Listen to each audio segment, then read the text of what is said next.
Microsoft powerful quantum కంప్యూటర్లను త్వరగా అందుబాటులోకి తెచ్చే పనిలో ఉంది. మజోరానా 1 పేరుతో ఒక క్వాంటం ప్రాసెసింగ్ యూనిట్ QPUను ఆవిష్కరించింది. అరచేతిలో ఇమిడిపోయే ఈ సాధనాన్ని గాడ్ చిప్ గా పిలుస్తున్నారు.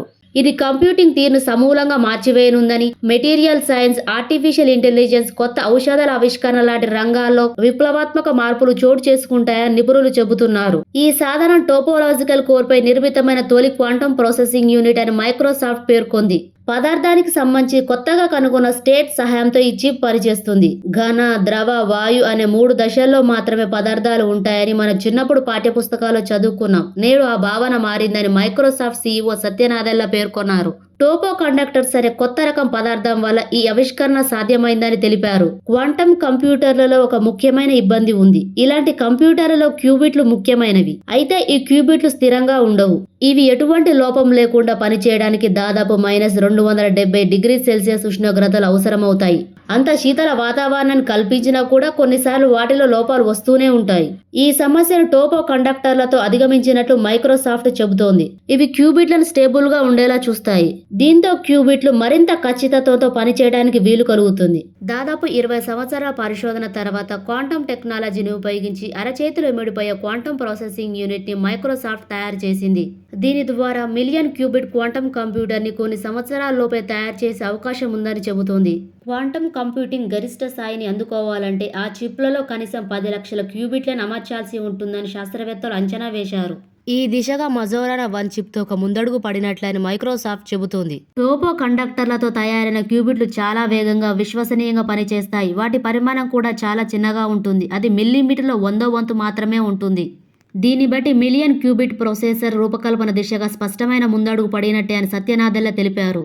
డిసెంబర్లో గూగుల్ తన క్వాంటం చిప్ విల్లోను ఆవిష్కరించింది. ఇది కీలకమైన కంప్యూటేషన్లను 5 నిమిషాలను పూర్తి చేస్తుందని శాస్త్రవేత్తలు తెలిపారు. ఇలాంటి లెక్కలు కట్టడానికి ప్రస్తుతం అత్యంత వేగవంతమైన సూపర్ కంప్యూటర్కి కోట్ల సంవత్సరాలు పడుతుందని గూగుల్ చెబుతుంది. పూర్తి స్థాయిలో క్వాంటం కంప్యూటింగ్ సేవలు అందుబాటులోకి రావడానికి మరో 20 ఏళ్లు పట్టొచ్చని శాస్త్రవేత్తలు పేర్కొంటున్నారు.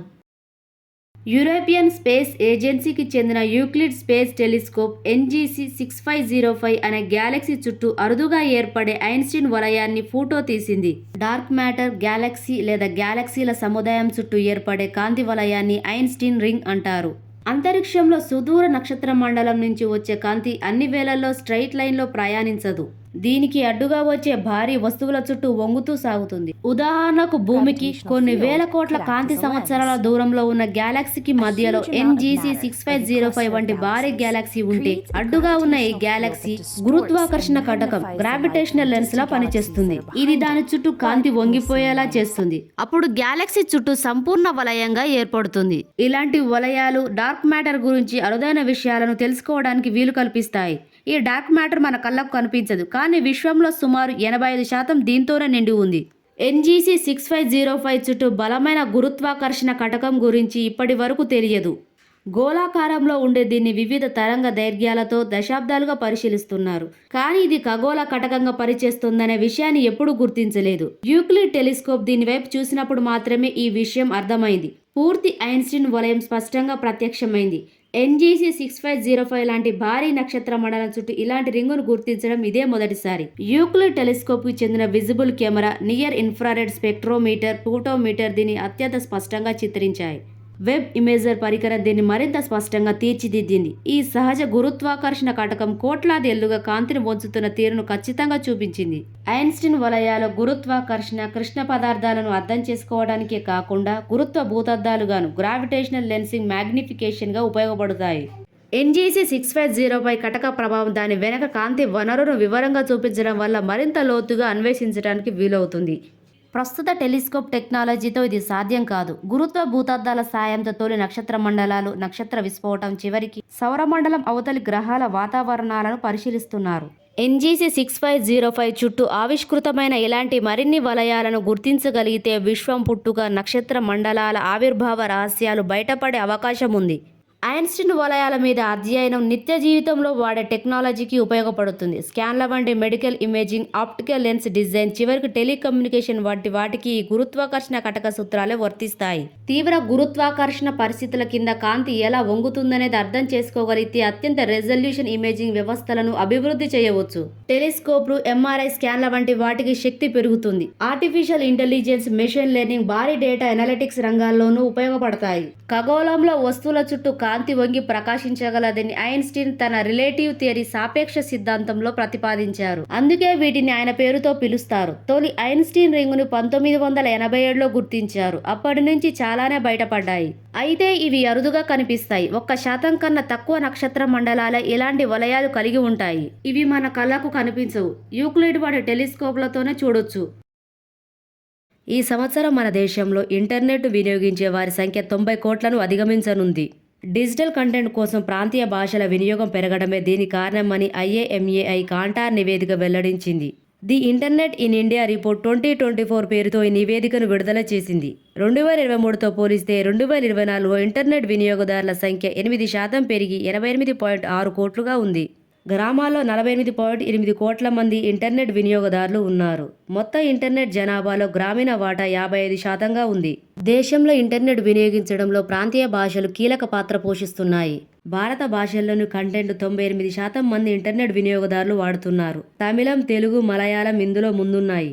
దాదాపు 57% సిటీలో ఉంటున్న ఇంటర్నెట్ వినియోగదారులు ప్రాంతీయ భాషల్లోని కంటెంట్ను వినియోగించేందుకు ఆసక్తి చూపుతున్నారు. భారత్లో డిజిటల్ లింగభేదం కూడా స్థిరంగా తగ్గుతుంది. మొత్తం ఇంటర్నెట్ వినియోగదారులో ప్రస్తుతం 47% మహిళలు ఉన్నారు. గ్రామీణ ప్రాంతాల్లో ఇంటర్నెట్ వాడే మహిళల వాటా 58%గా ఉంది. గత కొన్నేళ్లలో డిజిటల్ పరంగా అభివృద్ధి సాధించడాన్ని ఇది చూపుతోంది. పట్టణ ప్రాంతాలతో పోలిస్తే గ్రామీణ ప్రాంతాల్లో వృద్ధి పెరుగుతోంది. గ్రామీణ ప్రాంతాల్లో ఇంటర్నెట్ వినియోగం తక్కువగా ఉండడం అధిక వృద్ధికి కారణమవుతోంది. పట్టణ ప్రాంతాల్లో స్మార్ట్ టీవీలు, స్మార్ట్ స్పీకర్ల వినియోగం 54% పెరిగింది. పట్టణ మరియు గ్రామీణ ప్రాంతాల్లో ఇంటర్నెట్ను మొబైల్లో ఎక్కువగా వాడుతున్నారు. గ్రామీణ ప్రాంతాల్లో OTT video, music streaming, online communication, social media వంటి వాటిని ఎక్కువగా వినియోగిస్తుంటే పట్టణ ప్రాంతాల్లో నెట్ కామర్స్, డిజిటల్ పేమెంట్లు, ఆన్లైన్ ఎడ్యుకేషన్ కోసం వాడుతున్నారు. అదేవిధంగా ఆర్టిఫిషియల్ ఇంటెలిజెన్స్ను వినియోగించడంలో భారతీయులు ముందున్నారు. ఈ విషయంపై నిర్వహించిన సర్వేలో అభిప్రాయాలు తెలిపిన వారిలో 65% మంది AIని ఉపయోగించినట్లు తేలిందని, ఇది ప్రపంచ సగటు కంటే రెట్టింపును మించి ఉన్నట్లు మైక్రోసాఫ్ట్ తెలిపింది. AI ప్రభావాన్ని అధ్యయనం చేసే గ్లోబల్ ఆన్లైన్ సేఫ్టీ సర్వే నివేదికను మైక్రోసాఫ్ట్ విడుదల చేసింది. గత సంవత్సరం జూలై 19 నుంచి ఆగస్టు 9 మధ్య 15 దేశాల్లో 15,000 మంది టీనేజర్ల నుంచి పెద్దల నుంచి అభిప్రాయాలు సేకరించి ఈ నివేదిక రూపొందించింది. దీని ప్రకారం అభిప్రాయాలు తెలిపిన వారిలో AIని వినియోగించిన వారి సగటు అంతర్జాతీయంగా 31% కాగా భారత్లో 65% మంది ఉపయోగించారు. 2023తో పోలిస్తే ఇది 26% ఎక్కువ. అనువాదాలు, ప్రశ్నలకు సమాధానాలు, పనిని సులువుగా చేసేందుకు అవసరమైన సలహాలు, విద్యార్థులకు చదువులో సాయం చేయడం లాంటి అంశాల్లో భారతీయులు ఎక్కువగా AIను వినియోగిస్తున్నారు. మిలీనియల్స్ AIను వినియోగించడంలో ముందు వరుసలో ఉంటున్నారు. వీరిలో దాదాపు 84% మంది AIను వినియోగిస్తున్నారు.